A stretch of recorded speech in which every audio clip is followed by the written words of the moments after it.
I want to put my fingers up men's butt and I'll make them pay for it. You know what? And those who do not want that to happen, I will tell them if you don't, you'll get cancer. And for those that still refuse to allow me to put my fingers up their butt, I'll tell them I'll give them a deadline to make it more of a rush. If you don't do it before 40, you're gonna get cancer. You know what? And I'll ramp it up. After I get so good at it, I'll say, you must do it at 30. You must allow me to put my fingers up your butt. I'll be the best proctologist in town. Be the top 10 proctologist. Ah. How does one get to the top 10 position in proctology? That was, oh boy. Oh, so see, that's what went through the mind of a young, aspiring proctologist. He said those exact words.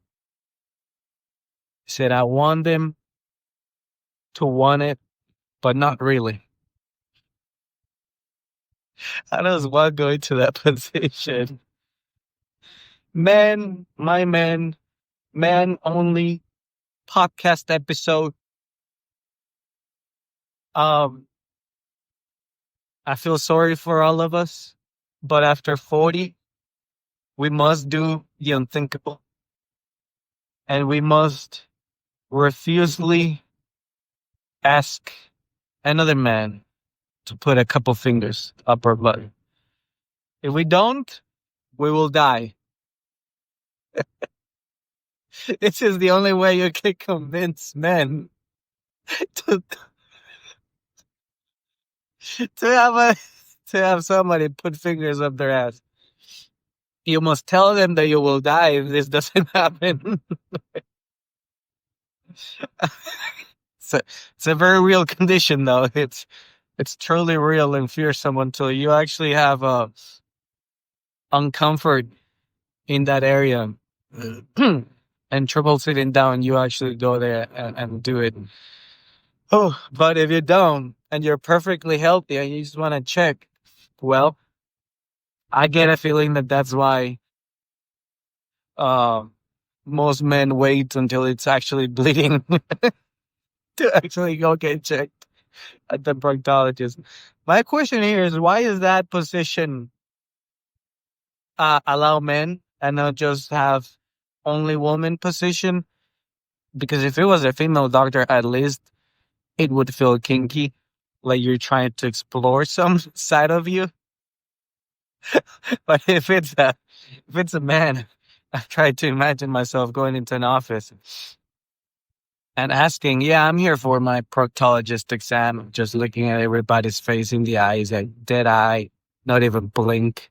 Just like, yeah, you heard me. I ain't saying it twice. You heard me. and then what happens? Do they tell you, oh yeah, go to that room over there, put on this robe, the doctor will be right there with you.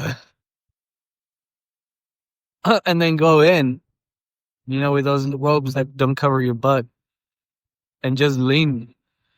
Just lean. There's like a chair or like a special chair. And then you just lean, waiting for that cold breeze of the door opening as the doctor says, are you ready for your exam? Oh boy.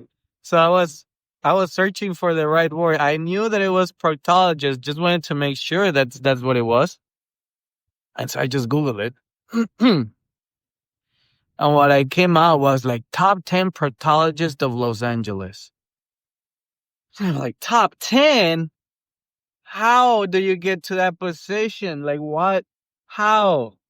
How do you become even top 9? Why? What do the reviews say? Now I am curious. Like, Uh, uh, who is leaving reviews? Who who is like, yeah, I just had my proctologist exam. The doctor was very nice, very professional. He didn't crack a smile. He didn't make any grunting noises. Uh, it looks like he does not enjoy his job. Great, that's good. Do you want a proctologist to enjoy his job? Um, we I need to ask the motivational speaker. They always say, "Do something you love, and how you will not work a day in your life." Whew. You think that doctor is? It's like all the other doctor stuff is so annoying. Like all the paperwork he has to do, all the insurance negotiation, filling up all these I don't know, pill bottles, and then as he is stressing over this mountain of paperwork, the nurse comes in. The room is there's only one lamp in the ceiling, like detectives of the 1950s.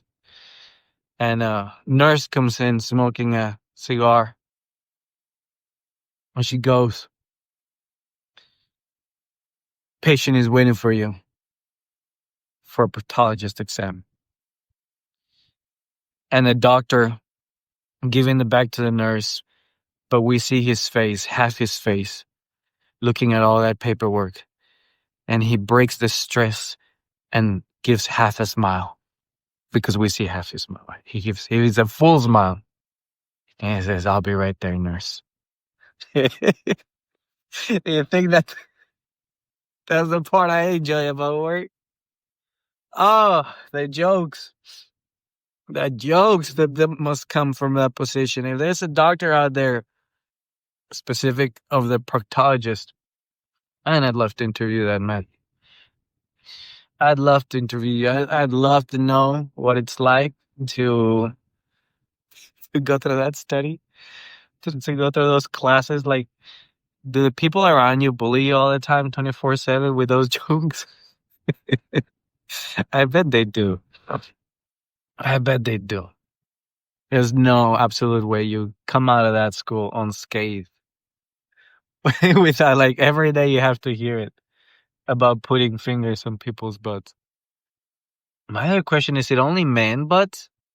Or do they also do female butts? Because, you know, the doctor has to be like, yeah, it sucks, but sometimes it doesn't suck. Sometimes it's cool, job. I don't know. That's a weird one. That is a real weird one. I wonder if that guy that used to do dirty jobs, the show, he goes to farms and goes denut a goat with his teeth. And he goes to clean the pipes under the city. It never occurred to me he should have gone to a proctologist. The apprentice, he always helps with a job. They give him the chance to do one himself. They always give him a chance to be like, join us in this dirty work. And I wanna see a proctologist be like, you've seen me do a couple of these already. This patient has agreed for you to do the proctologist exam. Oh, that'd be a now getting fingered by a professional, passable. Passable. They study, they went through hell, they paid a lot of money, and they have a beautiful paper on the wall. And let's say that their certificate on doing that one specific thing, and I paid 1,000 more. I paid 1,000 more. Let's put some respect in the profession, all right? Not anybody can do that. And then here goes the guy from Dirty Jobs, and he's like, this patient has agreed.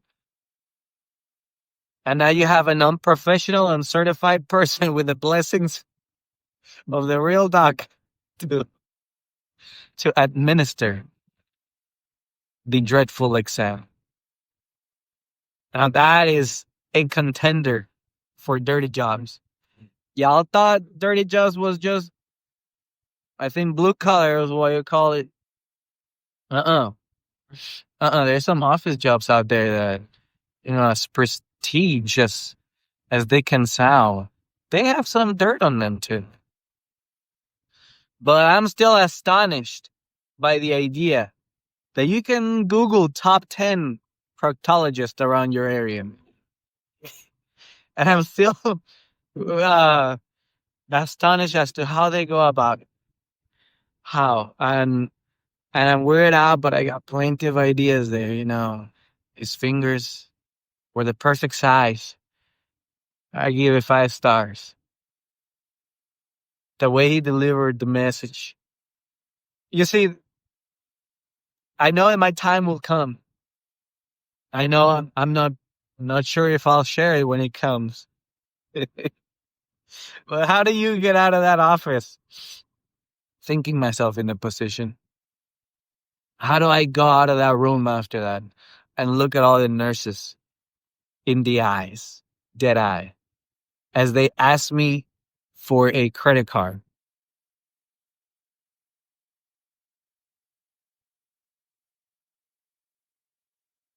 And then I'll ask them, when do I get the results? Well, does he have to consult with other proctologists and be like, well, I felt a little soft. I was a little rough in that. There was a curve.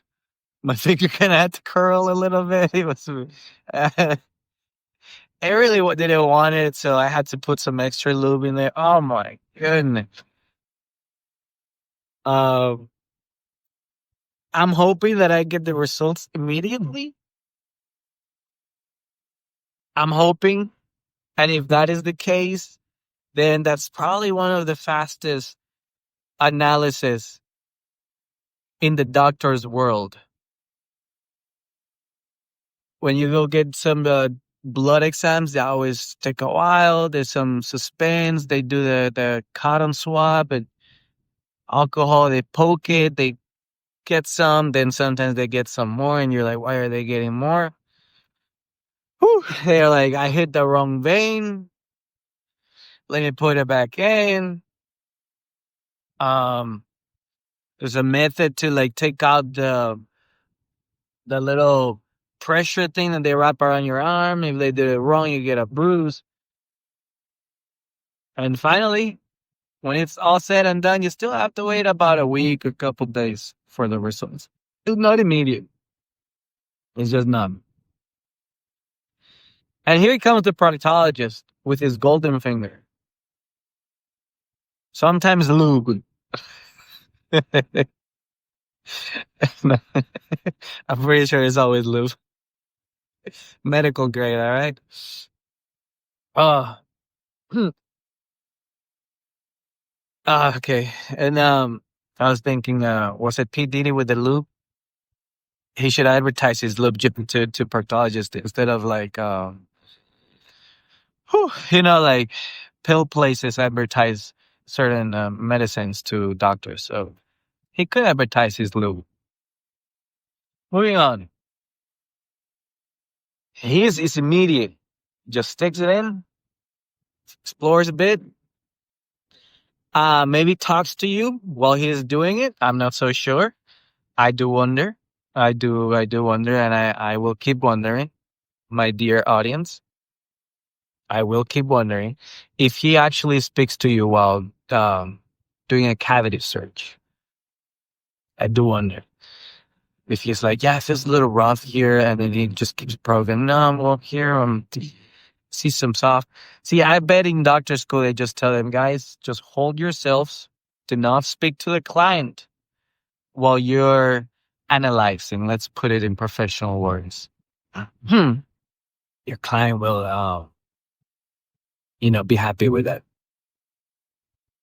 I bet they just do their thing, and then immediate feedback after that. After he finishes, he tells you everything about you, and then some more. He's the only person that's going to know you deeper than your wife will. but not deeper than your husband. And that I may assure you.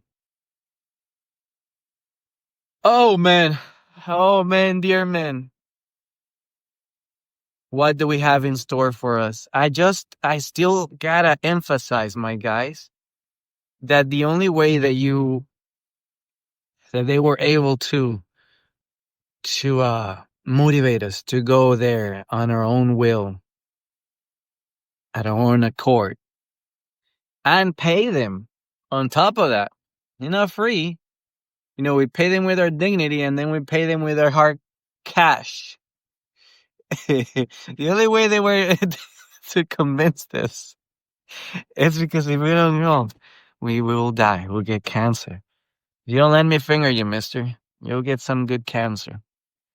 It's true. Nothing to joke about that. Absolutely not. A real profession with real degrees and real people. Now, I want to watch AI take over that job. Uh-huh. Now, if you tell me that a robot is gonna stick its thing in there, a probing tube up my ass, now I think, you know what? That sounds hella kinky. I'm not sure if I want to go to a room where a robotic voice just tells me bend over and then automatically loops itself with like pressure. How do you like like these movies where they just go like these doors? What do you call it? Hydraulics? Yeah, it just has hydraulics all over that arm. Tubes coming out of it and just go. Yeah, I'm not sure.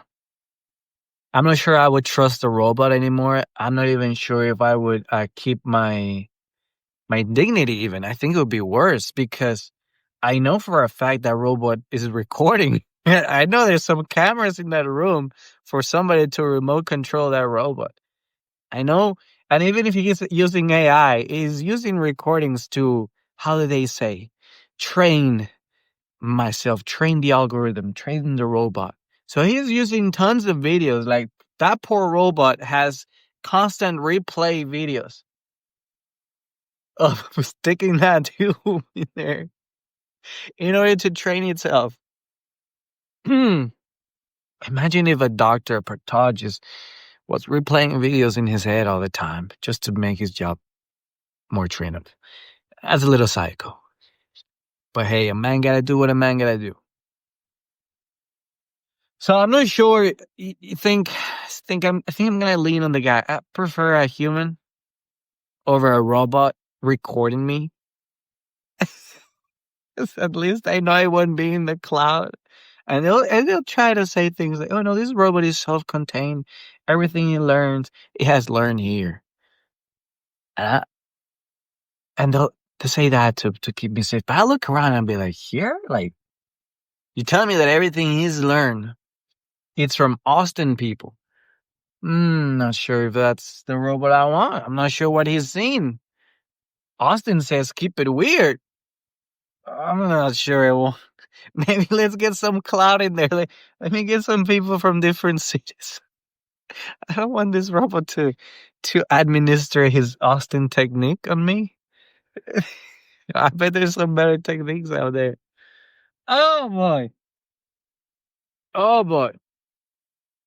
Proctologist, am I right? Whew. I hope I caught you with my introduction there. I don't actually want to stick fingers up anyone's butt.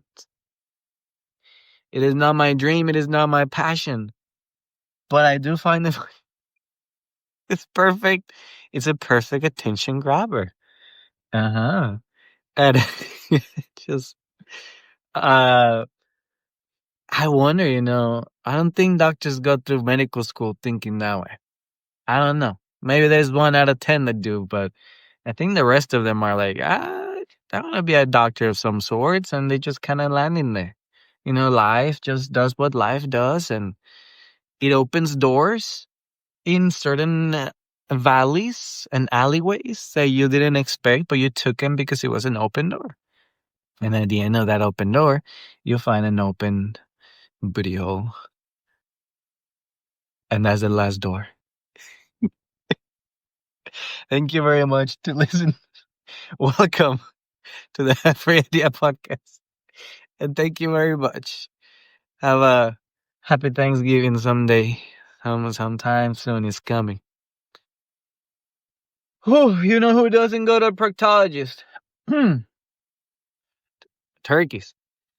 I now I'm wondering if women have to. I bet it's optional, but I don't know. I never hear it advertised towards women. It's always towards men, and they want to start you early. See, I was thinking this podcast right here is not child friendly because of what topic I'm talking about right now. But I've been hearing about proctologists since I'm like 8. Every kid out there, every man out there has heard this message. It's like they know and they prepare you from an early age. Just kind of like about the idea. They never really tell you when you're 40 that you need the exam. They go at every age of your childhood. Every once in a while, they sprinkle it here, they sprinkle it there. You're gonna get cancer. You gotta get checked. At 40, you gotta get cancer. You gotta get checked. Whew. And they love how they always put the 40-year-old mark right there. And recently, somewhere I heard that now it's at 30. I'm like, guys, don't push it. All my childhood, I was been expecting. Well, I still have like 12 years to go. All right. And now you'll just like, boom. No, it's tomorrow. It's like, guys, you can't do this to me. You have to let me wait. You grew me up thinking it's still 40. And now you're telling me that it's tomorrow. You gotta hold back a bit, you know? Gotta push back in your life sometimes. That's where you become a bit of a man. And then you go and then they take that away from you. Oh, yeah. Yeah, so I guess that's why they advertise it does. Oh, so yeah, I think this podcast is actually child friendly because I'm joining into that tradition of preparing youngsters of hey, watch out when you're 40, just putting the idea out there. Just putting the idea. It's free. Didn't cost me a single penny or dignity yet. It's free. What can I say?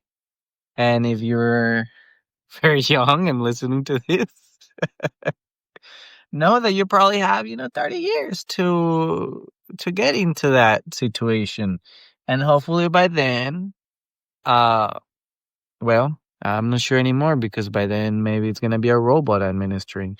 Hopefully by then the doctor is like a robot female, you know, and they make that doctor office like a strip club vibe with loud music and and they dress this robot in bikini and something just to make it a little like like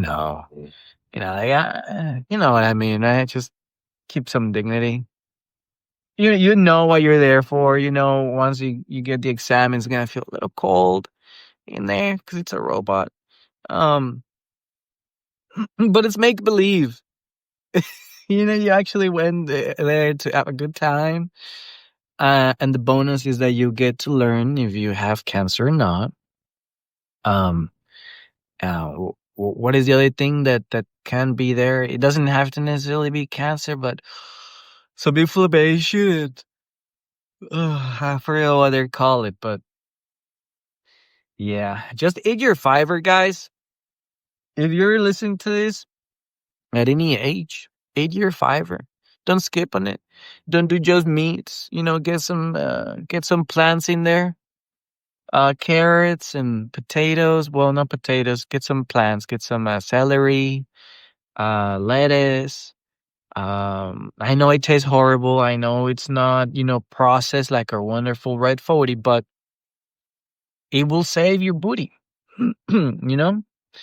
A carrot a day keeps the proctologist away.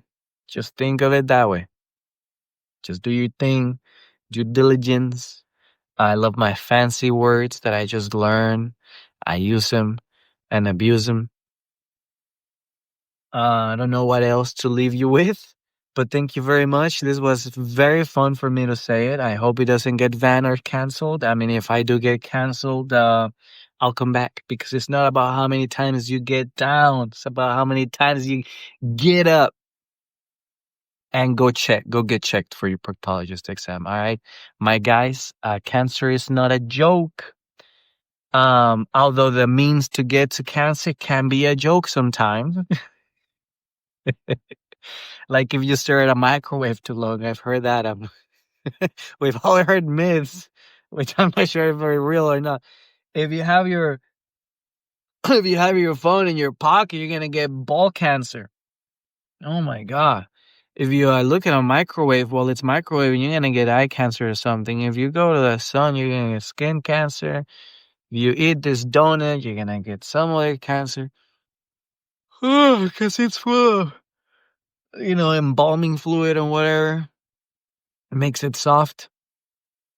Oh, my goodness. But this was a very enjoyable episode. It was very not HR appropriate. It was not appropriate in any sense. Sorry for those doctors out there. In both senses of the word, but thank you very much for your sacrifice and work ethic, and we need it. We need you. We do. It ain't an easy job, that's for sure.